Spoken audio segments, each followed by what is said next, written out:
เติมน้ำมันในยุคนี้ต้องใช้เวลาเท่าได้เนาะมาแล้วทุกคนเห็นน้ำมันละ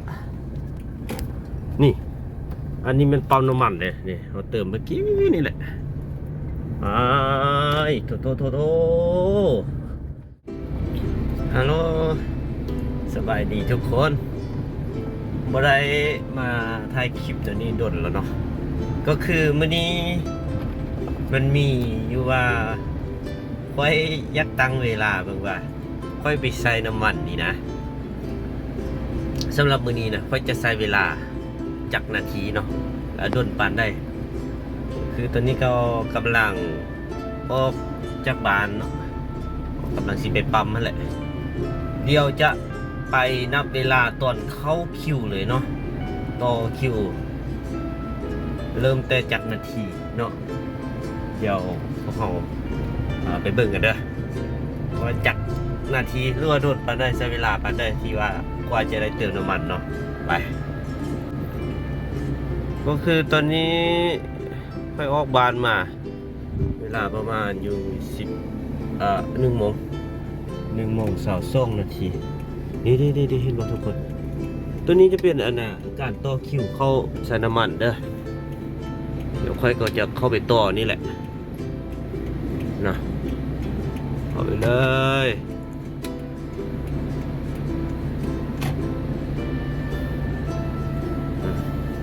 เดี๋ยวเบิ่งว่าเวลาจะเป็นตัวใดตอนนี้เวลาอยู่ที่1 โมง 22 นาทีเนาะตามระยะทางนี้ก็ถือว่าประมาณอยู่500กว่าเนาะ500-600นี่แหละ500-600 เมตรนี่แหละกว่าจะฮอดจุดอันนั้นฉันเยอะเนาะลักษณะนี้เป็นแนวได้ก็บ่เข้าใจเนาะมันมีช่องตัวนี้จอดได้เนาะเมื่อกี้ทีแรกนึกว่าต่อคิวเซนมันรถนั้นจอดเฉยๆโอ้ยเนาะเสียเวลาไปละตอนนี้เวลาอยู่ที่1 โมงกับ13 โมงกับ25 นาทีผ่านไปแล้วประมาณ3 นาทีถือว่า3 นาทีได้ขยับเท่านึงตามเรื่องนี้นะเนาะส่วนว่าน้ำมันเฮาก็มีประมาณนี้เนาะใกล้จะลงมาครึ่งถังแล้วแต่ว่าเราก็อยากจะเติมให้มันเต็มไว้อาจจะมีการเดินทางไปทางใดทางหนึ่งบ่หรือว่ามีเวียกมีงานเร่งด่วนเนาะเขาก็จะสะดวกเขาเนาะโมไปเติมโมยากคิวเพิ่นเนาะตัวนี้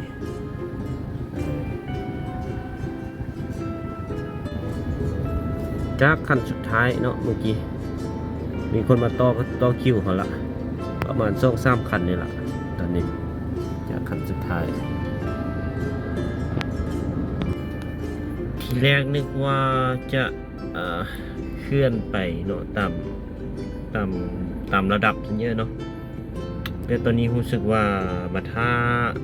เริ่มว่าใช้เวลาดุนละแต่ยังโมขยับขยื่นไปทางได้เลยเริ่มสงสัยแล้วว่าทางหน้าเปิดปั๊มหรือเปล่าเดี๋ยวนี้ตอนนี้อยู่เวลาอยู่ที่32 นาทีเนาะตอนนี้อยู่เวลาที่32 นาทีว่าสิได้ขยับโมงได้เนาะติดตามกันต่อไปเด้อ สรุปแล้วตอนนี้ปั๊มเพิ่นบ่เปิดเขาก็เลยเอาไปปั๊มไว้ตอนนี้ไก่เติมได้ออกไปนี่กันกี่ไปท่าอยู่นั่นกันเดี๋ยวนี้1 โมงกับ38 นาทีตอนเข้าคิวพอ22เนาะก็กลายมาเกือบ10 บาท10 กว่านาทีนะก็บ่เป็นยังไปต่อเบิ่งบอลมา ไป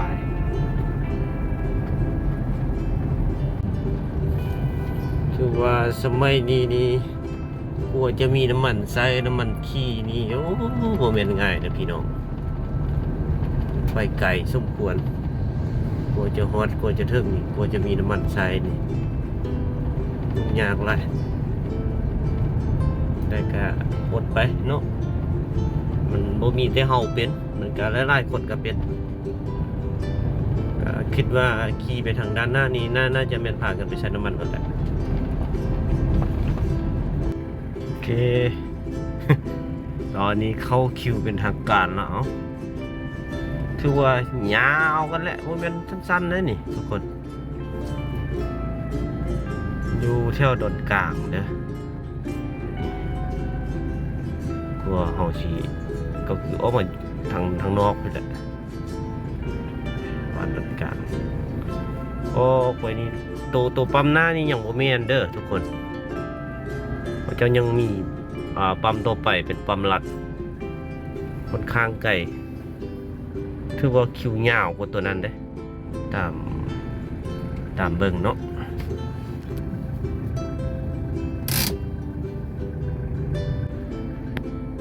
ต่อคิวมาเวลา1:45 นาทีโอ้โหไกลได้คิวมานี่เดี๋ยวมาลองเบิ่งว่าจับนาทีจะมีการขยับ1 ครั้ง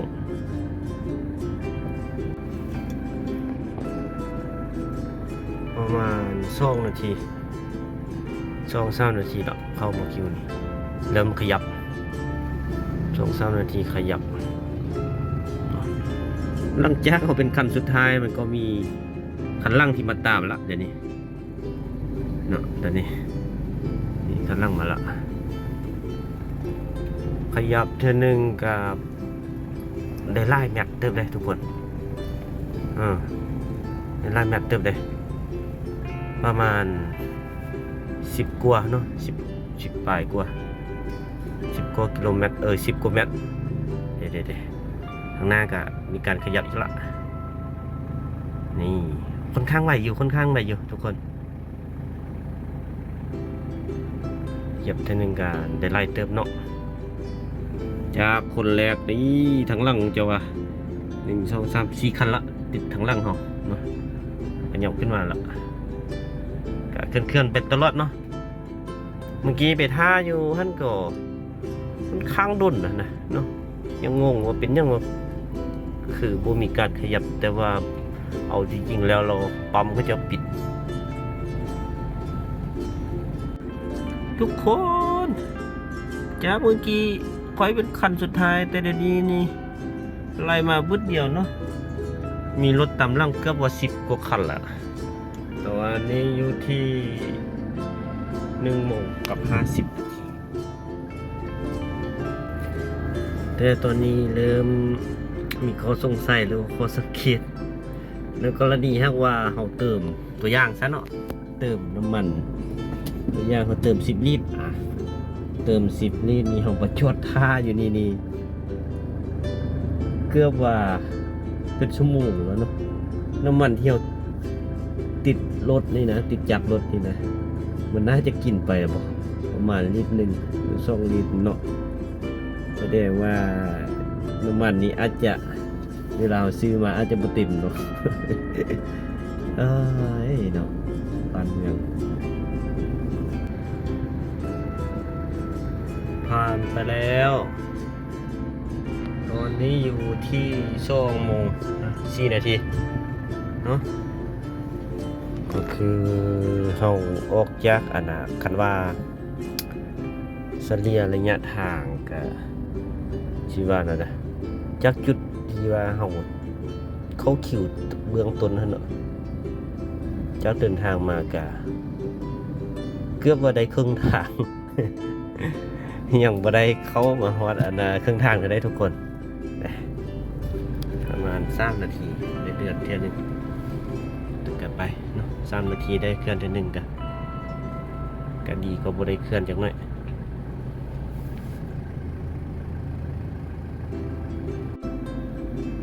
ตอนนี้อยู่เวลา2 โมงเรียกว่า14:24 นาทีไกลเข้ามาละเริ่มขยับขยื่นไปได้ละประมาณ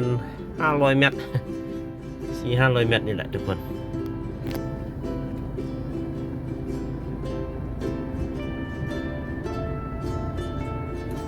ขยับแล้วโอ้ยเนาะใช้น้ำมันหรือว่าเติมน้ำมันเครื่องหนึ่งนี่ครั้งหนึ่งนี่ก็ใช้เวลาเกือบว่าเป็นชั่วโมงเนาะกว่าจะได้เติมพ่นปั๊มอยู่ด้านหน้าเลยส่วนรถต่อคิวกับค่อนข้างไล่ละใกล้แล้วว้ายเห็นบ่ กลัวจะเห็นปั๊มน้ำมัน2:31 นาทีทุกคน2:31 นาทีกลัวจะหดกลัวจะเห็นปั๊มเนี่ยด้านหน้าอะไรบ้างเนาะ1 2 3 4 5 6 7 8 9 10 12ประมาณ15คันกว่าจะหดรถเขา ตั้งแต่1 โมงวันนี้ชั่วโมงกว่าละที่มารอท่าใส่น้ำมันหมดแล้วใกล้จะฮอดละฮอดคิวละรอท่าด่วนเก็บน้ำมันจะลงแล้วเดี๋ยวนี้ทุกคน2:38นั้นล่างของพวกเราก็เต็มเนาะทุกคนพี่น้องยาวจนฮอดบนอันเขาตั้งมาเพื่อนเนาะต่อแถวต่อคิวมาไปไกลแล้ว1 2 3 4 5 6คันที่7เราเป็นคันที่8โอเคทุกคนนะเงินดูโมเลยโอเคพี่น้องเลยแต่เขาไกลแล้วนี่2:41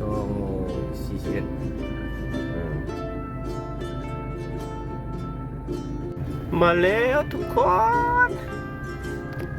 เห็นน้ำมันละ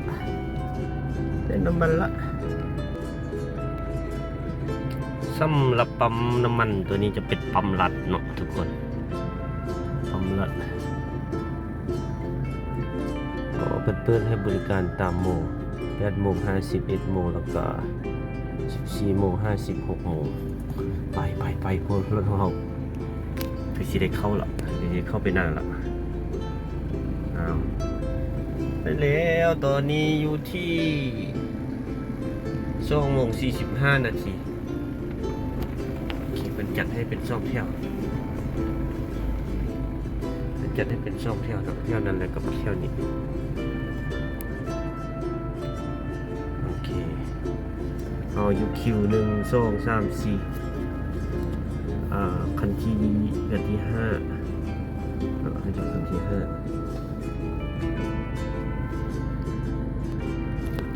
ก็มีงบอยู่แซงน้ำมันอยู่ที่1 ล้านมือนี้โอ้ใจเงินมือละล้าน ตายแท้ๆใจเงินอันน่ะสำหรับอัดสร้างเนาะมือนี้อัดสร้างวางไล่เด้ออัดสร้างนี่ค่อนข้างวางไล่รถจักรค่อนข้างวางไล่อยู่รถยาวนี่ยาวเหยียดอยู่นี่เขาก็บ่ได้เอาน้ำมาเนาะน้ำให้อายเพิ่นได้ไปแล้ว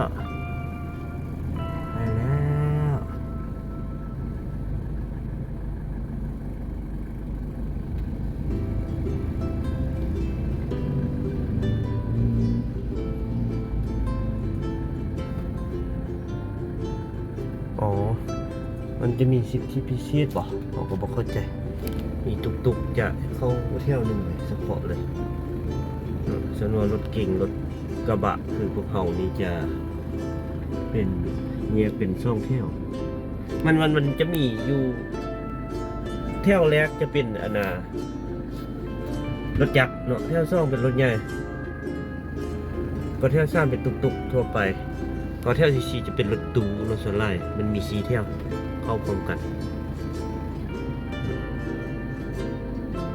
เดี๋ยวเฮายังบ่ฮู้ว่าเพิ่นกำหนดที่เฮาใส่เท่าใดเนาะไปไกลราคามันน่าจะเป็นงวดนี้แหละนี่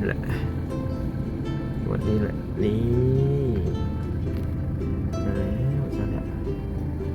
โมงอยู่ที่2:49 นาที50ละอ่ะเดือดไปเดี๋ยวเข้าไปเนาะไปเด้อเดี๋ยวเขาไปเบิ่งว่ามันเฮ็ดเกิดมาได้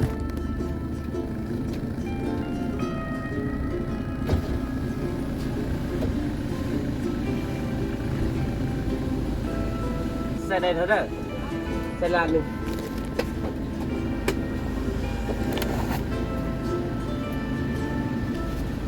จะได้ใส่ล้านหนึ่ง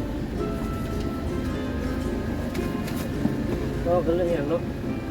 สู้ๆน้ำมันอยู่ที่ลิตรละ39,000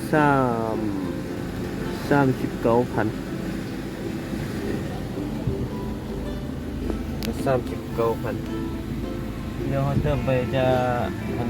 ปเบิ่งได้เท่าไหร่ประมาณอยู่ที่25 ลิตรได้น้ำมันแล้วเย้ยตอนนี้เดี๋ยวได้เติมน้ำมันเสร็จ2:52โอ้โถพี่น้องการเติมน้ำมันมันบ่แม่นเรื่องง่ายเลยไปเดี๋ยวจะพากลับวันนี้เห็นเบิ่งว่าแถวยาวป่านได้ทุกคนนี่อันนี้มันปั๊มน้ำมันเลยนี่เราเติมเมื่อกี้นี่แหละโถเป็นชั่วโมงกว่าเบิ่งเด้อนู่นโอ้ยโถพี่น้องมันโมเมนต์ใกล้ๆได้เนาะเขาโตคิวเหมือนนี่นะโ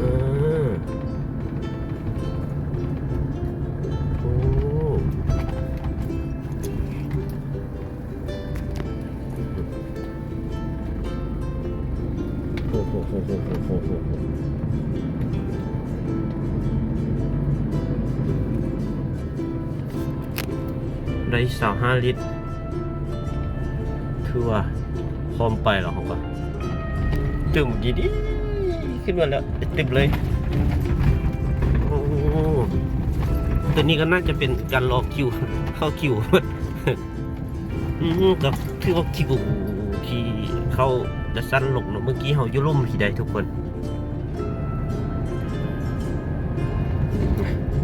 นี่เขาจะร่มที่